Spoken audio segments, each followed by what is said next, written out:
So thank you for being on with us today from Jackson, Louisiana. So this is the Baton Rouge Area Graduate Scholarship interview, and so which stands for brag. So we want you to brag all about yourself, which shouldn't be too hard because you're an amazing person. You would not have been nominated for this otherwise. So Ryan here is an attorney. He and I have gone to Baton Rouge and have done some work together in the past, and now we're here to talk to you. Okay, great. She's excited, Josh. Yeah, so Deja, what we did is Josh and I are both Baton Rouge guys. We went to local high schools here. And when we were getting out of school, the scholarships were geared towards people that were really high academically or really athletic. And so there wasn't something that, Josh and I really fell into. We got a few academic scholarships, but what we wanted to support and really shine a light on was people that were doing great things in the community, in their school, in their church, in their family, showing generosity, kindness, just being a positive influence to those around them. And so that's why we came up with this scholarship brag. So you can not only brag about yourself and your accomplishments, but also brag about the people that have influenced you to make you and mold you into the person that you are. And so that's what we're going to be doing today. We're going to be hearing from you. And we want you to be open and honest and kind of give us everything, how you became who you are, and then kind of tell us where you're going to be going into the future. Okay. Gotcha. So why don't you give us a little introduction? Tell us who you are, where you go to school. We know you're a senior, but, maybe a glimpse of your future plans. Okay, well, my name is Ladaisha Burton. I'm 18. I go to West Feliciana High School, and I usually, I live in St. Francisville, but right now I'm visiting my mom, so I'm staying here for now in Jackson. I participate in Beta Club, SAD Club. I do community service here and there throughout the community in both Jackson, Louisiana, and in St. Francisville. I maintain a 4.0 GPA throughout my whole high school career. I plan on attending Southern University. Well, my mind is set on attending Southern University and A&M College. But yeah, I think that's most likely where I'm gonna go. I was thinking about majoring in education as well because I love working with little kids and I want to inspire everybody else on how education had an impact on my life and made me become a better person. I just want to be able to help others or work with, it can be younger kids or high school students like me as well. So I think those are my future plans. Well, cool. So I heard you say that you're involved with SAD. People listening may not know what that is. Can you give us a little explanation on what SAD is?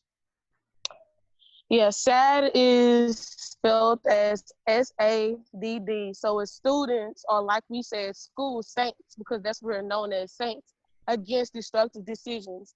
So we would just interact with the little kids or interact with our peers throughout the high school. We'll just, tell them that drugs are bad. We would have announcements, programs going on. The students could attend in our auditorium, and just Red Ribbon Week. It's just things like that to get the students interacting. Drugs are bad, alcohol, don't drink during prom, no drinking and driving. We always come up with the slogans for prom, the banner for prom and all of that. So just to get the students into that.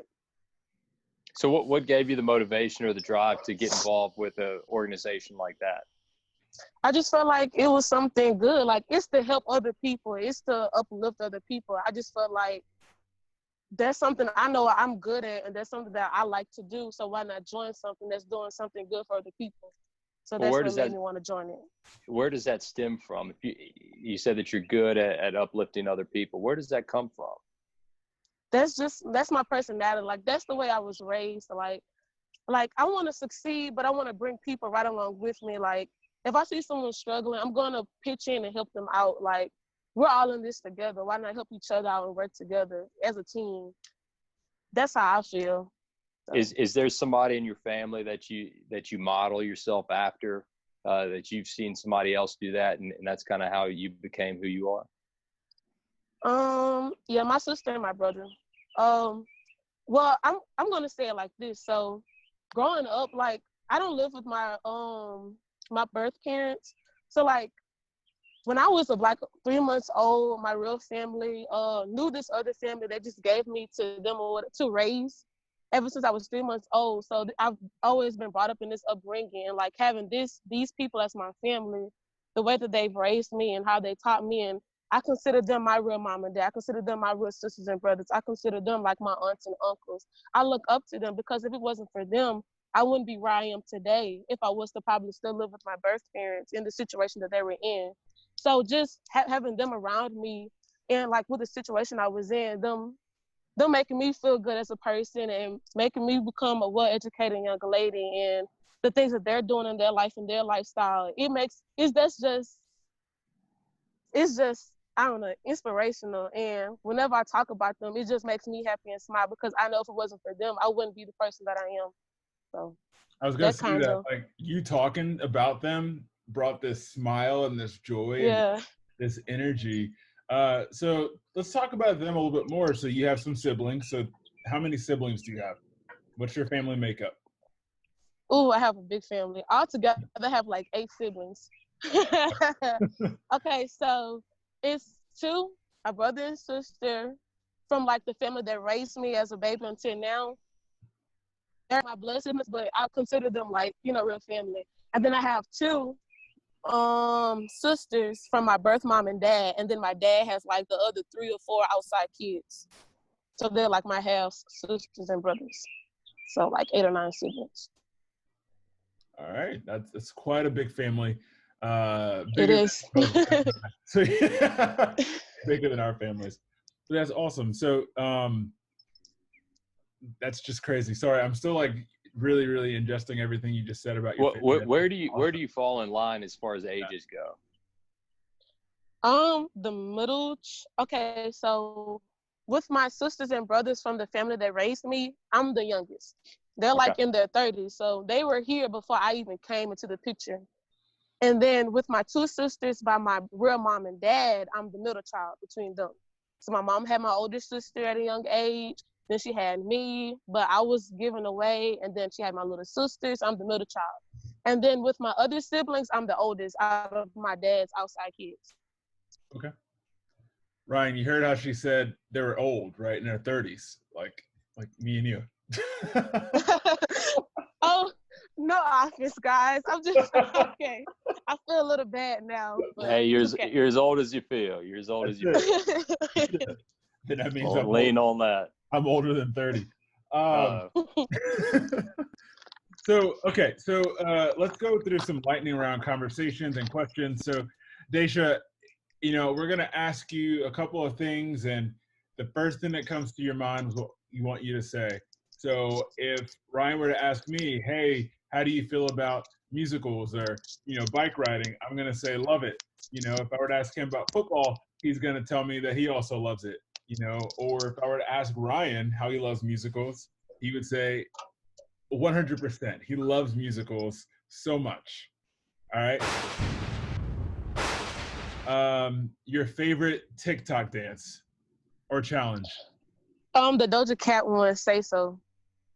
What is that? Do I know that one? I don't think I do. Y'all never heard of it? I love the song. Yeah, I like the TikTok too.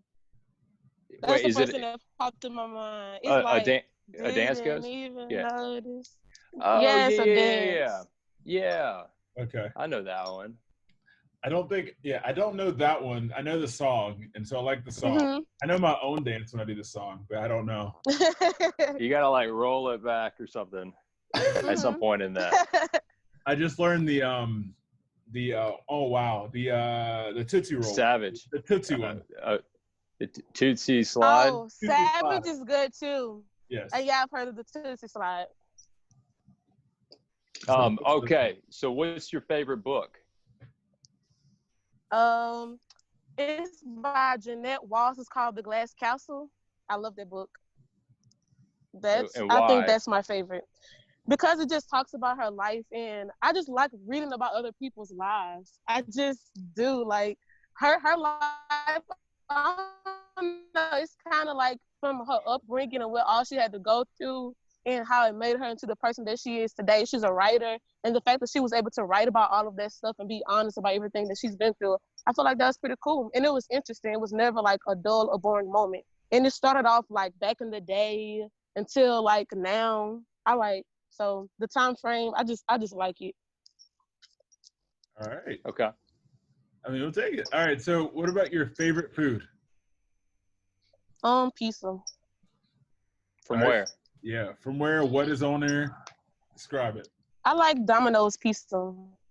Cause like Pizza Hut pizza doesn't have enough tomato sauce, but Domino's has the right amount of that tomato sauce on there, and it's so good.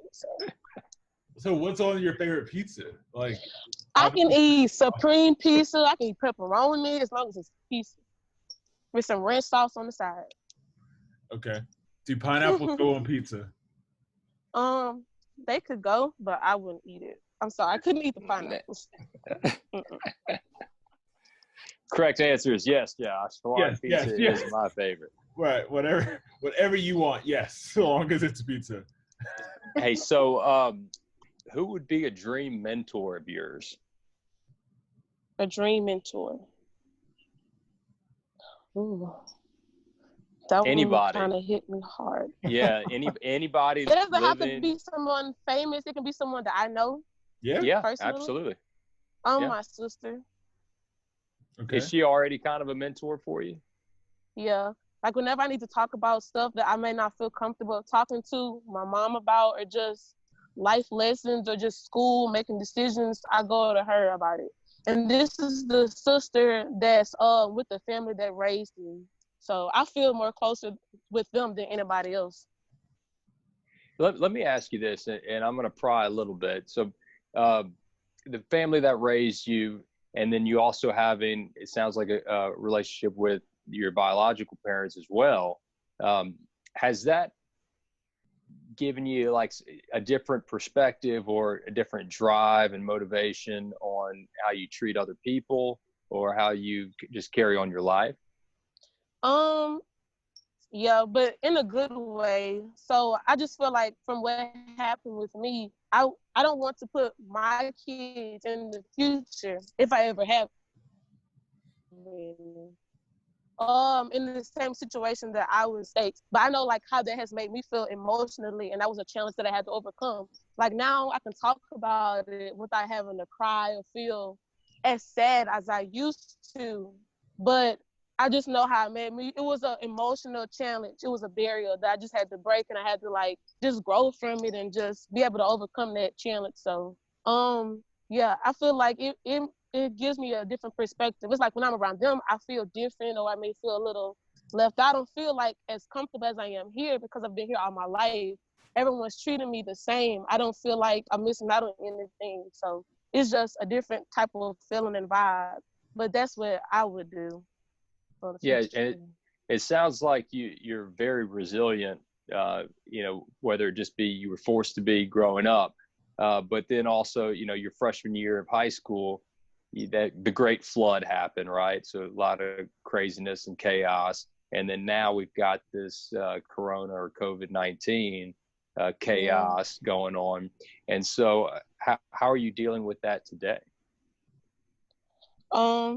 I'm just being optimistic about it, and I'm just having faith. Like, I'm still doing my homework because education doesn't stop, schoolwork doesn't stop.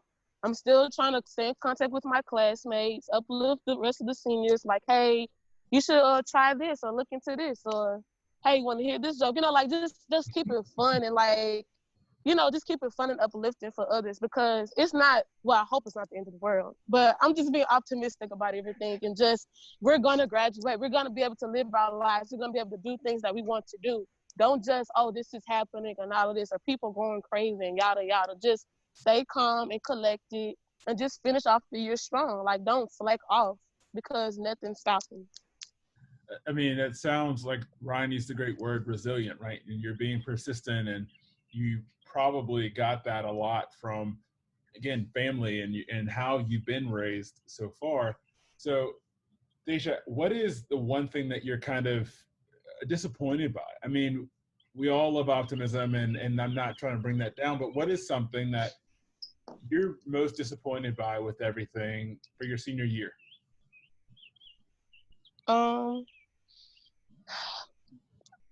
I guess just disappointed. Okay, so I'm disappointed that there isn't a prom. Okay. But it's not the end of the world, you know. Sure. I went to That's prom fair. last year, so I try to, you know, feel like, hey, at least I did get to enjoy it. Some of us did get to enjoy it, but I feel bad for the ones that never got to go. Yeah. I feel disappointed that we might not have our graduation at the time that we're supposed to have it, but we're gonna have it eventually. So that's how I kind of like look at it, like, hey, it may be like this, but to look at it on the bright side. And I guess I try to use that to make other people feel better about it as well. And then like missing out on school time, like, yeah, I'm still doing my work and I'm still like on video chat with my teachers and classmates, but it's not the same as physically being there and physically like having that connection with them in person and stuff. But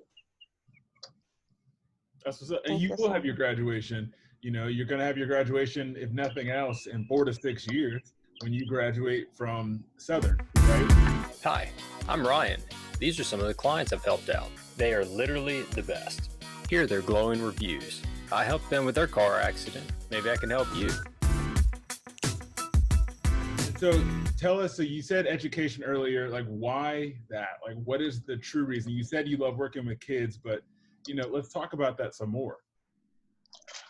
okay, so I just feel like education was like my go-to. And like even my mom that raised me, she was like, I knew you were always smart. I knew that this was the way that you were going to go. That's why we gave you all these opportunities, why we moved you to a better school. So you can like excel and do more than what you can do at your old school. There's more opportunities there. That's why we got you into Brick, because you were able to use these resources to the best of your ability to further your education. Like, I wasn't really good into like sports and stuff. Like, I'll look at dancing. I mean, I did dance in my senior year, but let's be honest, I was not the best dancer. I'm surprised I even made the dance team. But it was just something that I always want to do. It interested me, and like seeing everybody do this and that, seeing people play all these different sports. Like, I like watching it, but I'm not athletic. Like, that's not me. Education was always my go-to. So I just feel like using education is like an inspiration story. Like, I was able to cope in like knowing that I was good in this and knowing I was good in that. Like, English and reading are my favorite subjects. I love to read books. I like writing essays. I like correcting sentences. I like doing different things like that. I connect with my English and reading teachers more than I do my math and science. So I just felt like that was my go-to. I achieved and I did great academically. So why not like do that for other kids, whether they're younger or in high school, like my teachers did for me. That education is the gateway to different opportunities, to better access to all these different things. So, and then like with working with little kids, I mean, it really doesn't matter. I just know that I'm always around children. I'm always babysitting my nieces and nephews. I love them to death. So, and when they're really small, like, I don't know, I just love children. So that's why I put the two together. But I wouldn't mind working with either or.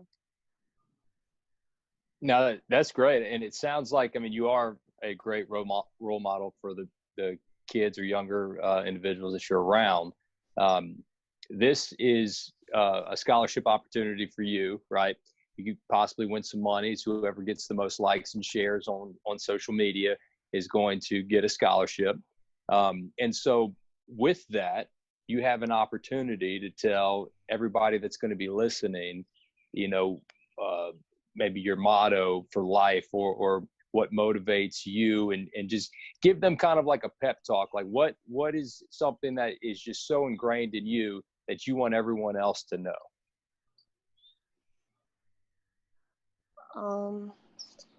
Stumped her. Good question, but so can you repeat the question one more time so I can like reprocess it? I'm sorry. Yeah, we just want to know like what motivates you, like, to your core. So if you were going to wake up at 6 a.m. and you had to go and do something, right? What would motivate you to go and do that one thing? That, I guess, the feeling like knowing that what I want to succeed in life, like fulfilling my purpose and stuff like that. Like, if no one else is going to do it, who else is going to do it? Like, this is something you want to do. Like, why not just go out there and go for it? Like, stay positive, be optimistic. Someone out there needs your help. Someone's out there is looking for that mentor or that tutor, that teacher. They're looking for that person. And if you know that's what you want to do, they're probably looking for you and you don't even know it yet. Like, go out there, don't stop now, because the hustle keeps going. The grind is gonna keep going. You gotta keep grinding. You gotta keep going. Like, it's not ending yet. So if you know this is the life you want to live, if you know that this is your purpose, then fulfill that purpose. Continue to do what you want to do. Don't let no one or anything stop you from accomplishing the dreams that you want to accomplish. Where does that mindset come from? Ooh, that's good. I don't know. I guess just being around, like you say, my dream mentor, my sister, being around this family, like whatever she wants, she's a go-getter. She's gonna go do it and go get it. She's gonna help people along the way. She owns like 2 or 3 businesses, and she has another job that she works at. Like, I want to be able to do stuff like that. I want to be able to like help people and teach, and I'll have my own little business. I want to be able to do something like that, like having her mentoring me and saying those things, or knowing that she wakes up every morning and doing what she does and that she loves it. So it doesn't stop. Just keep going. So fulfilling that purpose, I guess. That's great. Awesome. Daisha, thank you for your time. You've been dynamic since, forever, but like as soon as we got on. So we really appreciate you taking it. You don't know you got a voice. You don't know you got value, power. You don't know you got a choice. That's that hurt. I know we been seeds. Why you think we come from the dirt? We got growth, roots, flowers, and fruit for proof, you know. A lot to lose. Really, it's up to you. Know yourself, education and wealth. They poison our minds and communities, going for our health. They don't love us, they just love what sells, and we buy it. We build, they destroy, control us with violence, make us stop trying. They want us to give up, but I'm no fool. Find the right avenue. For me, it was school. I picked brick, they gave me the tools. Opportunity on the table. It's time for you to choose.